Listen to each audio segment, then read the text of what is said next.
Now, people know everything that we're saying is in essence their own personal battles. It's true, but the Chazon Ish finalizes this point by saying the wise have to sift through the various versions in order to find the truth and discard the lies. Here there is much more room for non-logical thinking, for imagination. For the nature of imagination is to pass its verdict before the intellect has managed even to prepare the scales by which truth and falsehood can be weighed. The imagination, or the imaginary way of thinking, decrees in an instant what must be true and what is false. So here, the Chazon Ish gives us an instruction for life.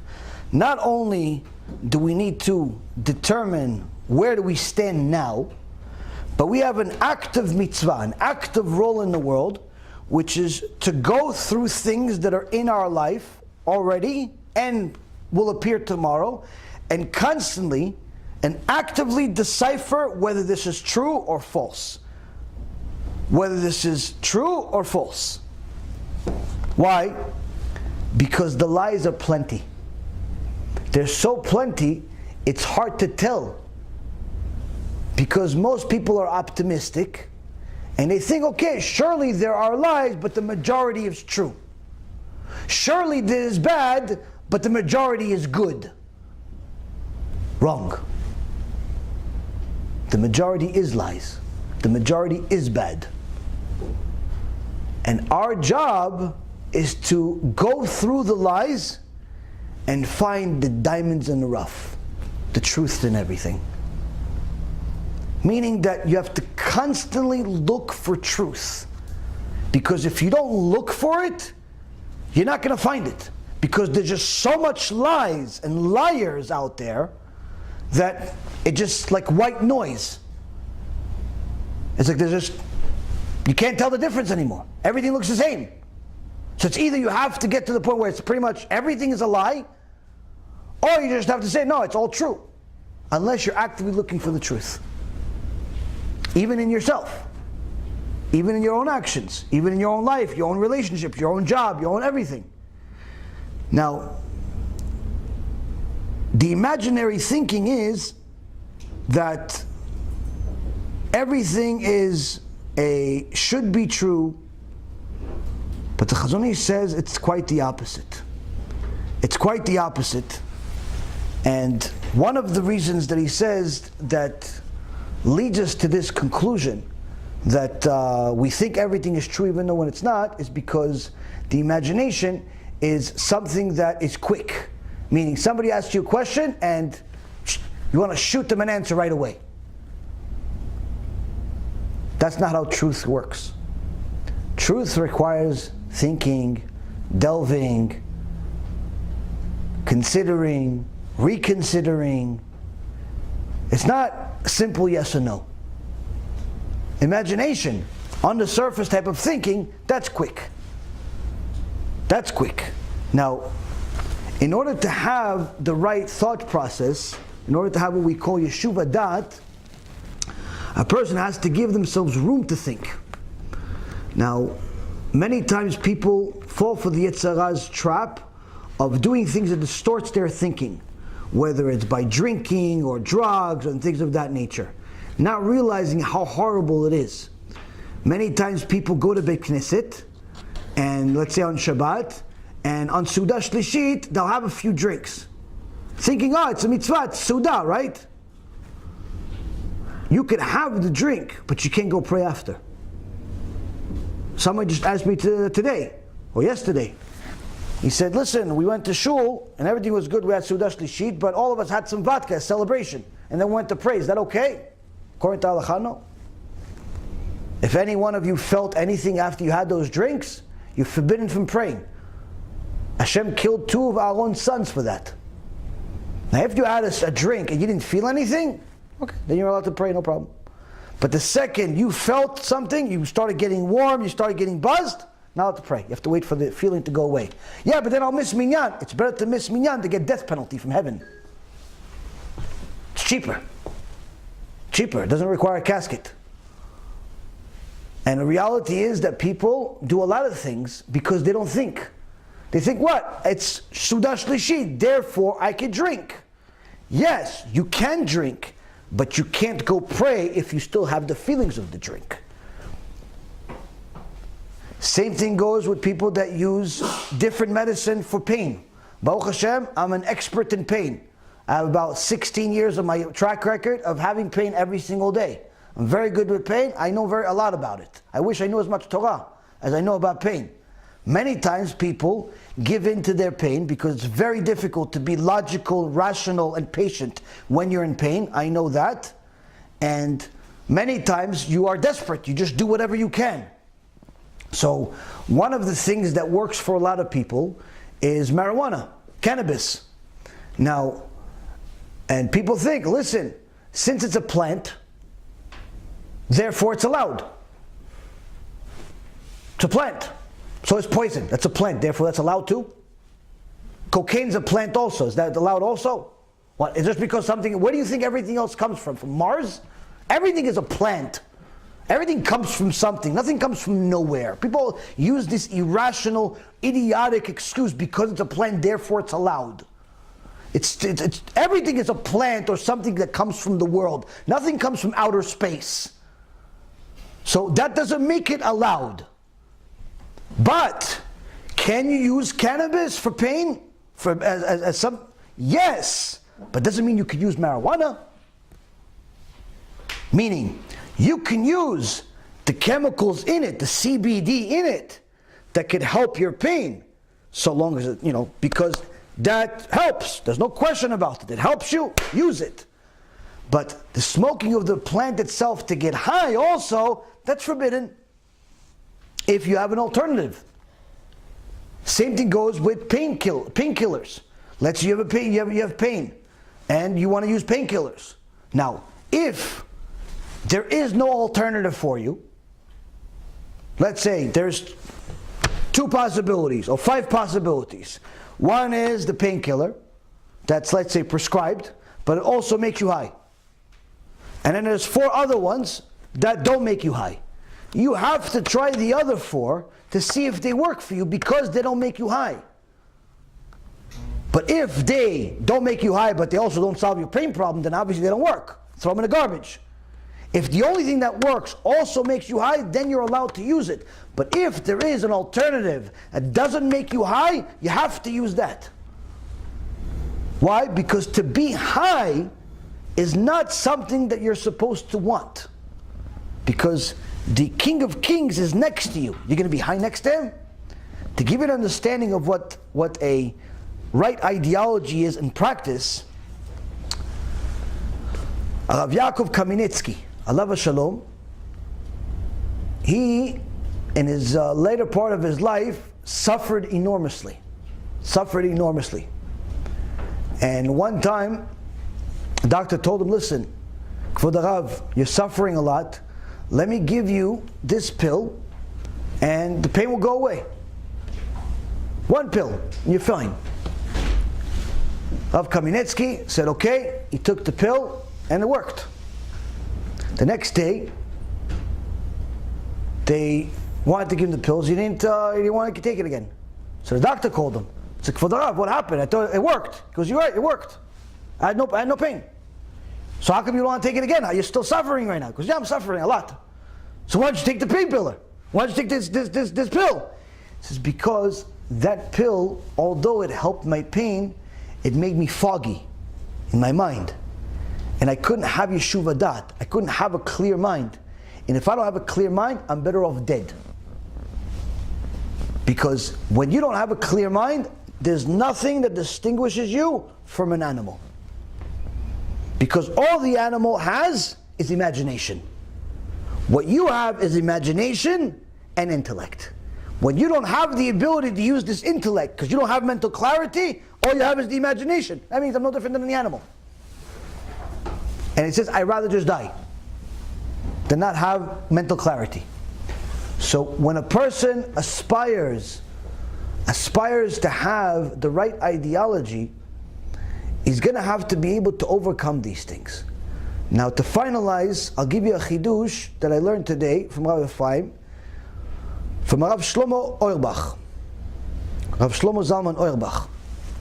Now, many people are going to tell you, listen, all of this is good, and all of this is difficult. It's good to think this way. It's good to be on the outcome of things, where you're already like Rav Kamenetsky, that you're so strong mentally that you're willing to endure some pain just to not be high. You're willing to overcome all these different obstacles because you know this is the right thing to do. It's all good, but it's hard to get there. It's hard to get there. If I was Rav Kamenetsky, I'd be happy, but I'm not. I'm just a little old me, so I don't know how I'm going to get there. Now, there is a mitzvah that Am Yisrael has when we had the Bet HaMikdash, which is to make the journey, the pilgrimage, to the Bet HaMikdash during the holy days. Now, Am Yisrael will go to the Bet HaMikdash. It's a big day, it's very special, and everyone makes a special journey to the Bet HaMikdash. Elchanan wasn't a Talmid Chacham, but he ended up becoming a prophet because he brought people to the Bet HaMikdash every year. Now, the Shlomo HaMelech in the Song of Songs, in chapter 7, verse number 2, says, "Ma yafu pa'amaych bena'alim bat nadiv chamukei yerchaych kemo chalaim ma'aseh yedei aman."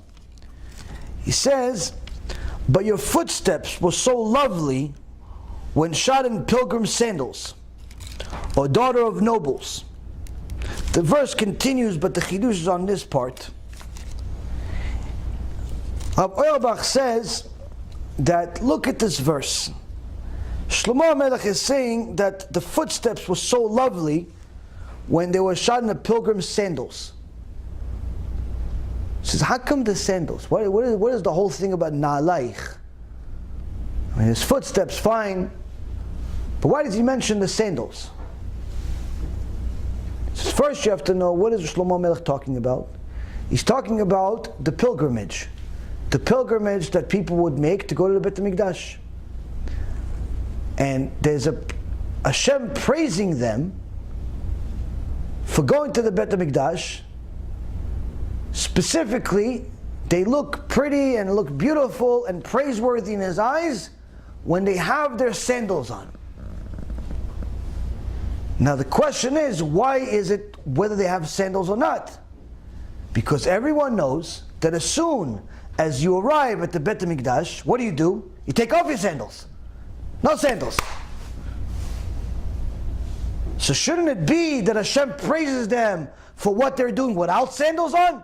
Once you're at the Bet HaMikdash, you thought about Hashem, Shtabach Shemo La'ad, you put the talit on, looks like you live here, you put the tefillin on, here, everywhere, you look like you're tzaddik yesod olam, everything is great, you could say the prayer by heart, it's like you're Moshe Rabbeinu.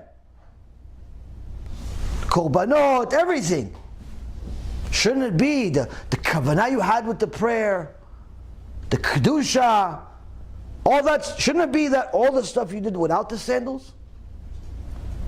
Rabbi Auerbach says, no.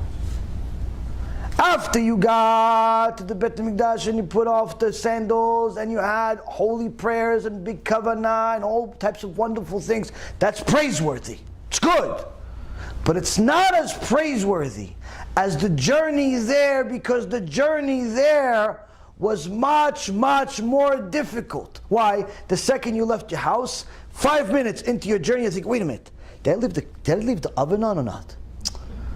Oh, I'm going to go back right now? No, I got to go, I got a journey, I got to do something. 5 minutes later, the gate's open, what's going to happen with the cow? Somebody's going to steal it. Is someone going to feed her? You have all these thoughts about your job, your money. How am I going to pay for this? Is someone going to rob my house? I got to go. I got to keep going. I Bet HaMikdash. Got to keep going.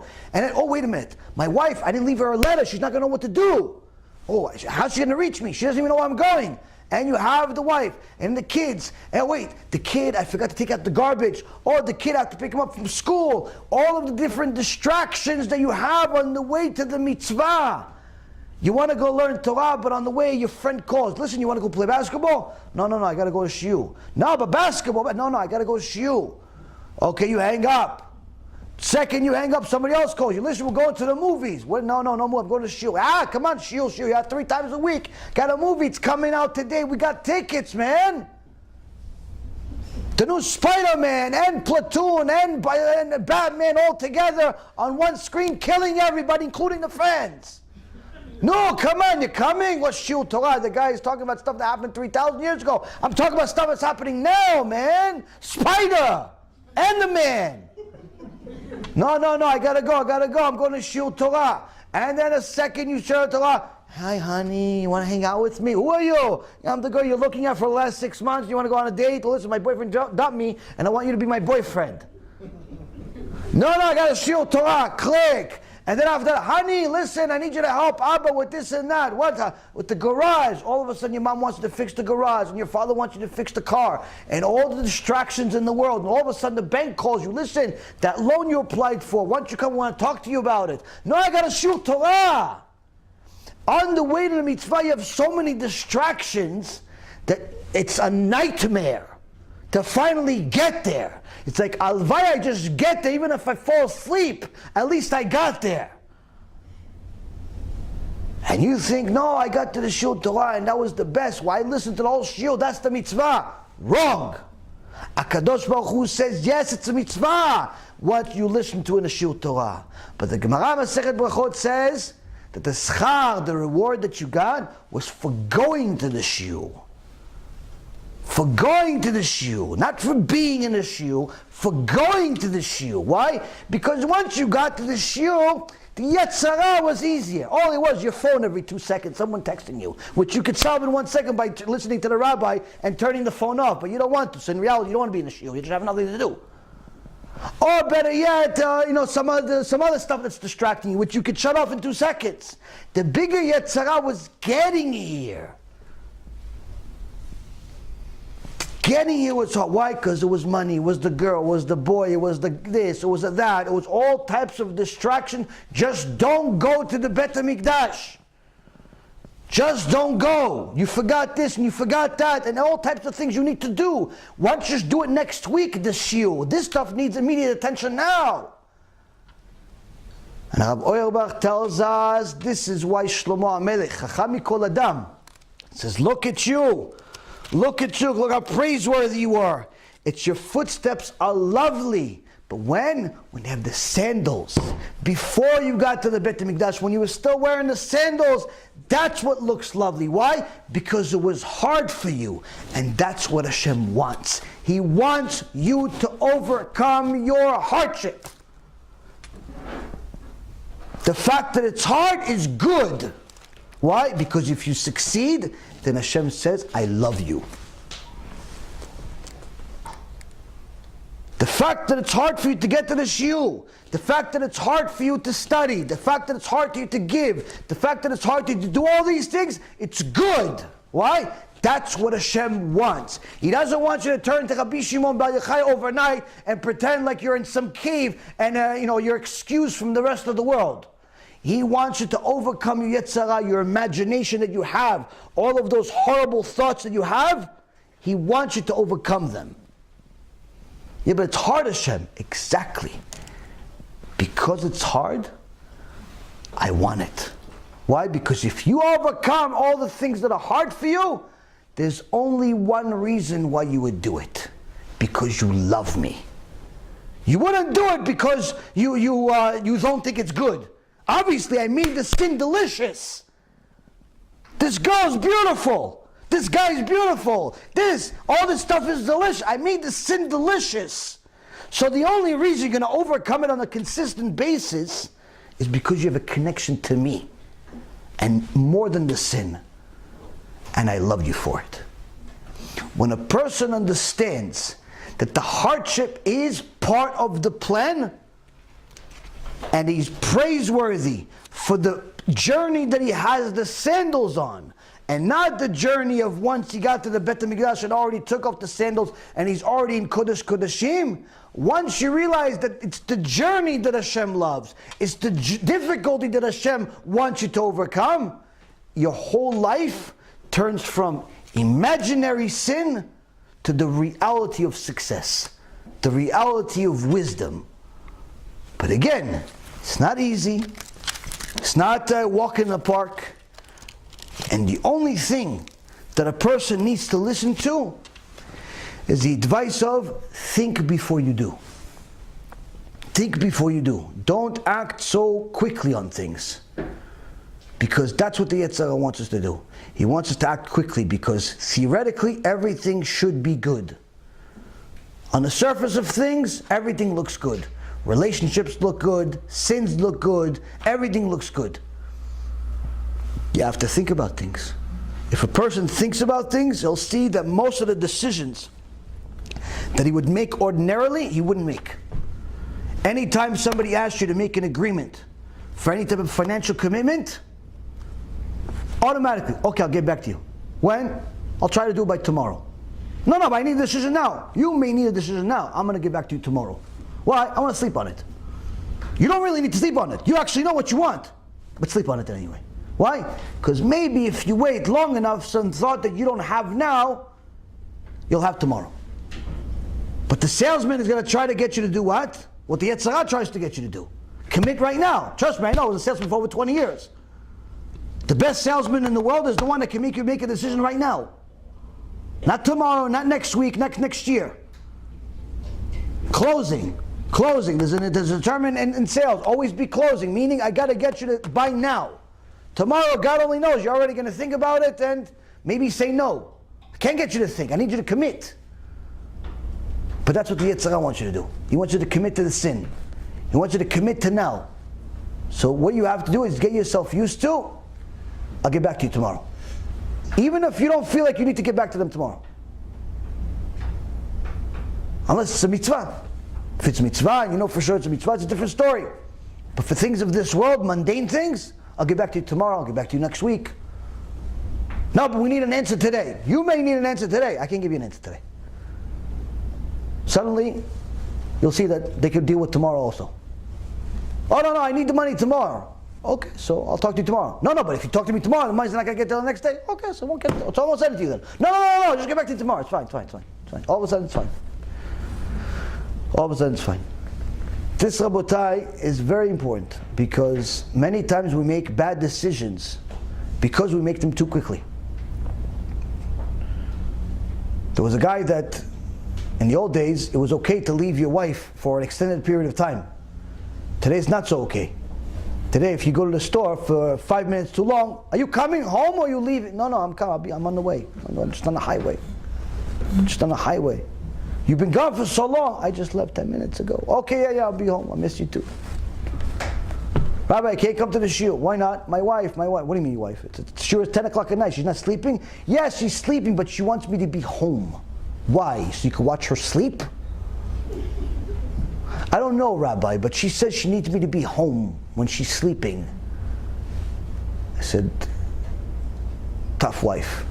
Thank God for YouTube. Sometimes the wife is tough. Sometimes the husband's tough. You have to use your imagination. You have to use your imagination of how to deal with them. But you also have to use your intellect too. Why? Your imagination may solve your problem today, but not tomorrow. Your intellect is what's going to help you tomorrow. There was one time a guy that grew up, his father had a successful business, and as his father got older, he said, listen son, I don't know how long I have in this world, but I tell you one thing. Never make a decision right away. Anytime, especially if you're angry, don't make a decision right away. Wait until the next day. I said, okay. Shortly later, the father passed away, and the kid took over the business. As the kid took over the business, he found a woman to marry him, and he ran the business, made a few bad deals, because he was still young, and lost all of his money. He said, listen, I got go travel a little bit, try to make some money, and I'll come back whenever we have money. From time to time I'll send you money. Stay loyal to me. She said, okay. In those days it was okay. So he went on a journey, and every so often he would send money without really knowing what's going on. 20 years passed. 20 years passed. He acquired wealth again, and he decided to come back home. Came back home, came back to town, and he came back to the house, and he saw his wife, although 20 years older, still good looking, and looks happy, but then suddenly, some guy walks up to her, and gives her a big hug, and she starts kissing him, and hugging, and kissing, and chill, like, oh, who's this guy? That's it. Takes out his sword, he's like, I'm gonna kill both of them. She didn't stay loyal to me? But then he thought, after he took out the sword, my father only taught me one thing. When you're angry, don't make a decision. Wait till tomorrow. So, he decided not to go there, not to kill both of them. He went to a motel, and he took a rest for the night. The next day, he decided to go to the shul to go ask around about his wife. He says, you know such and such woman? He goes, yeah. You know anything about her? He goes, oh, she's a big tzadikah. Big tzadikah, she helps the community. Yeah, well, she's married? Well, yeah, the poor woman, her husband left her 20 years ago. Wait, so she remarried? No, chas v'shalom, she stays loyal to him, she's great, she's that. She even has a son. She goes, what do you mean son? She went with some other guy? No, chas v'shalom, she's a tzadikah, who are you? You'd say bad things about this woman? No, I'm just wondering. No, she's a big tzadikah. What her husband didn't know when he left is she was pregnant. She didn't even know.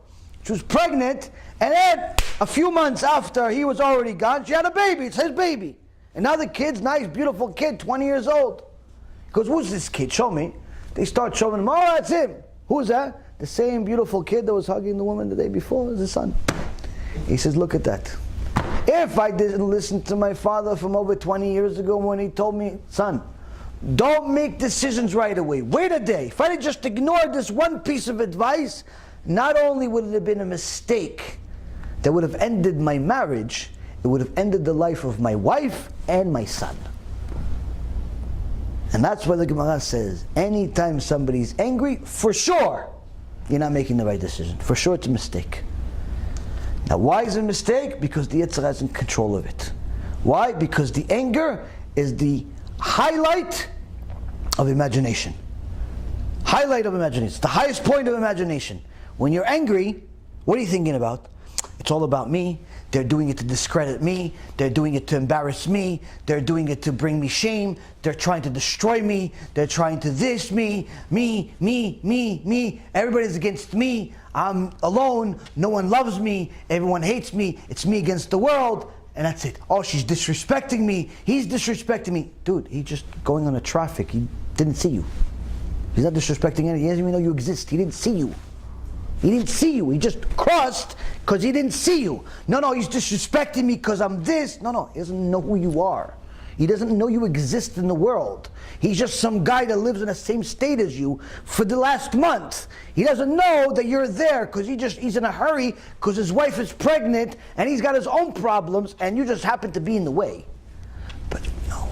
When you're angry, you start having all of these delusions that come from your imagination that fuel your anger. And the more you express it, the more angry you become.